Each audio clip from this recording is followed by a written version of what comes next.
ప్రతి కథలో ఒక హీరో ఉంటాడు. అతడు తన జీవితంలో ఎంత పెద్ద కష్టం దాటితే అంత గొప్ప హీరో అవుతాడు. ఇది సన్ ఆఫ్ సత్యమూర్తి అనే సినిమాలోని మాట. కాని నిజంగా ఎంత చక్కనైన మాటో కదా ఇది. ఈ భూమి మీద కష్టాలు సమస్యలు లేని మనిషి అంటూ ఉండడు. ఒక విధంగా చెప్పాలంటే సమస్యలు అనేవి మన జీవితంలో ఒక భాగం లాంటివే.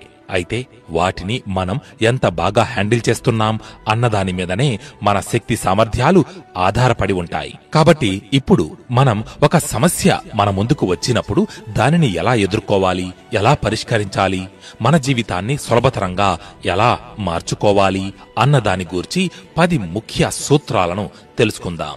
ఇంకెందుకు ఆలస్యం, ముందుకెళ్ళిపోదాం. ముందుగా నంబర్ 1, సమస్యను స్పష్టంగా గుర్తించు.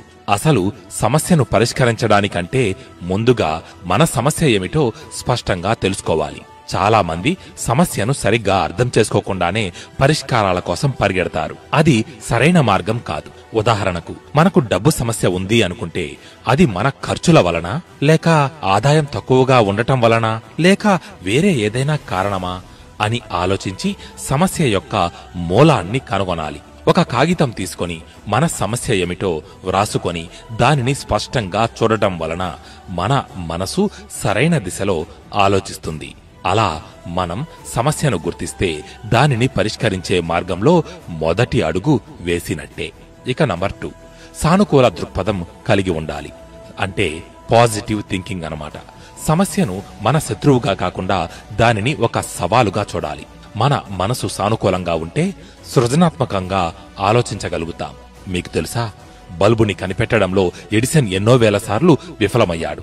కాని అతను ఎప్పుడూ నిరాశ చెందలేదు. తన ప్రతి వైఫల్యాన్ని ఒక పాఠంగా నేర్చుకున్నాడు. మనం కూడా అలాగే ఆలోచించాలి. నేను ఈ సమస్యను జయిస్తాను అని దృఢంగా మనతో మనం చెప్పుకోవాలి. ఈ సానుకూల ఆలోచనలు, ఈ పాజిటివ్ థింకింగ్స్ మనకు సమస్యను పరిష్కరించడానికి కావలసిన శక్తిని ఇస్తాయి. నంబర్ 3, సమాచారాన్ని సేకరించాలి. మనం ఎదుర్కొంటున్న సమస్యకు సంబంధించిన పూర్తి సమాచారాన్ని తెలుసుకోవాలి. అప్పుడే దానిని మనం సరిగ్గా అర్థం చేసుకుని సరైన దృక్పథంతో ఆలోచించగలుగుతాం.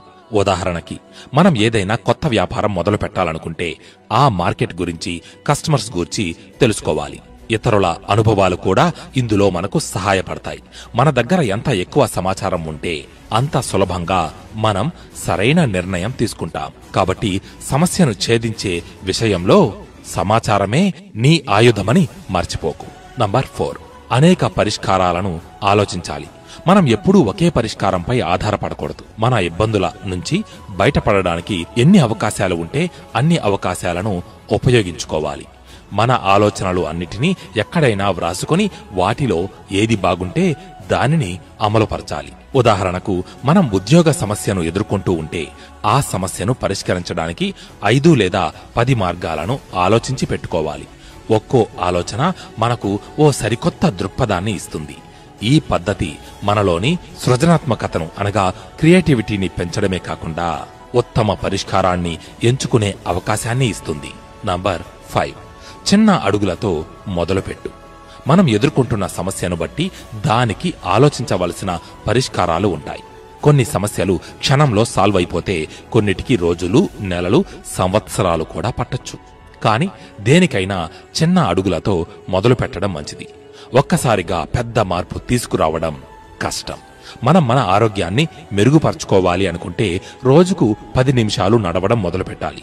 ఆ తరువాత మన సౌకర్యాన్ని బట్టి దాన్ని పెంచుకుంటూ వెళ్ళొచ్చు. చిన్న చిన్న విజయాలే మనలో ఆత్మవిశ్వాసాన్ని పెంపొందిస్తాయి, గొప్ప లక్ష్యాలను సాధించేలా చేస్తాయి. కాబట్టి ఏదైనా ఒక్క అడుగుతో మొదలుపెట్టు. గమ్యం నీకు దగ్గరవుతుంది. నంబర్ 6, ఇతరుల సహాయం తీసుకో. మనం ఒక్కళ్ళమే అన్నీ చేసేయాలని ఎప్పుడూ అనుకోకూడదు. అవసరమైతే ఇతరుల సహాయం తీసుకోవడంలో తప్పులేదు. మన స్నేహితులు, కుటుంబం లేదా నిపుణుల సలహాలు తీసుకోవచ్చు. వారి అనుభవం మనకు కొత్త దారులను చూపిస్తుంది. ఒకసారి నేను ఒక వ్యాపార సమస్యతో ఇబ్బంది పడుతూ ఉంటే నా స్నేహితుడు ఒక సులభమైన ఆలోచన చెప్పాడు. అది నా సమస్యను పూర్తిగా పరిష్కరించింది. కాబట్టి ఇతరులతో మాట్లాడి మనకు ఉపయోగపడుతుంది అనుకుంటే వారి సలహా తీసుకోవడంలో ఎటువంటి తప్పు లేదు.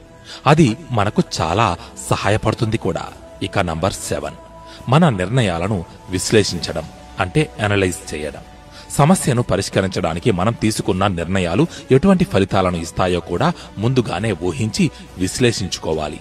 ఒక్కోసారి మనం తీసుకున్న నిర్ణయం సరైనది కాకపోవచ్చు. అలాంటప్పుడు దాన్ని జాగ్రత్తగా పరిశీలించి అందులోని లోటుపాట్లు ఏమిటి, దానిని ఇంకా మెరుగుపరచడం ఎలా అన్నది ఆలోచించాలి.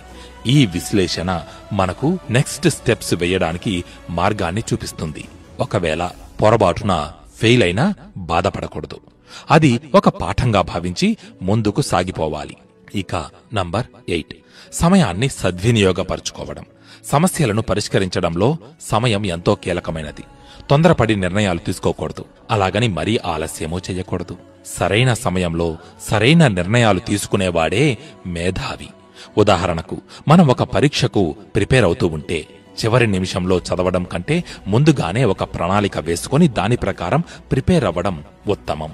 సమయాన్ని సరిగ్గా వినియోగించుకుంటే సమస్యలను పరిష్కరించడం కాదు, అసలు చాలా సమస్యల్ని తలెత్తకుండానే ఆపవచ్చు. కాబట్టి సమయాన్ని మన మిత్రుడిలా భావించి దానిని జాగ్రత్తగా వినియోగించుకోవాలి. నంబర్ 9, ఓపికగా ఉండాలి, సహనంతో ఉండాలి. మిత్రమా, ఓపిక మన యొక్క గొప్ప శక్తి. ఓపిక పట్టనివాడు, సహనం పాటించనివాడు ఎందులోనూ విజయం సాధించలేడు. సమస్యలు ఒక్కసారిగా పరిష్కారం కావు. మనం వాటిని పరిష్కరించడానికి ప్రయత్నించి కావలసిన సమయం, కృషి వెచ్చించిన తరువాత ఫలితాల కోసం ఓపికగా ఎదురు చూడవలసి ఉంటుంది. చెట్టు ఒక్క రోజులో పెరగదు కదా, దేనికైనా తగిన సమయం కావాలి. అప్పుడు ఓపికతో, ఓర్పుతో, నిశ్చలత్వం పాటించిన వాడే తన సమస్యలపై విజయం సాధిస్తాడు. ఇక ఆఖరిగా నంబర్ 10, విజయాన్ని సెలబ్రేట్ చేసుకోవాలి. ఎన్నో ఆలోచనలు చేసి, ప్రయత్నాలు చేసి, కష్టపడి సమస్యలను పరిష్కరించిన తరువాత ఆ విజయాన్ని సెలబ్రేట్ చేసుకోవడం తప్పనిసరి. నీ కృషిని నీవు గుర్తించు. నీకు నీవు ఏదైనా ఒక చిన్న బహుమతిని ఇచ్చుకో. ఇది నీకు కొత్త సమస్యలను ఎదుర్కొనే శక్తినిస్తుంది. ఒక చిన్న విజయం కూడా మనలోని ఆత్మవిశ్వాసాన్ని అద్వితీయంగా పెంచుతుంది. కాబట్టి మనం సాధించిన ప్రతి విజయాన్ని ఆస్వాదించాలి, ఆనందించాలి. ఇవి సమస్యలను పరిష్కరించడంలో మనం పాటించవలసిన ముఖ్య సూత్రాలు మరియు పద్ధతులు.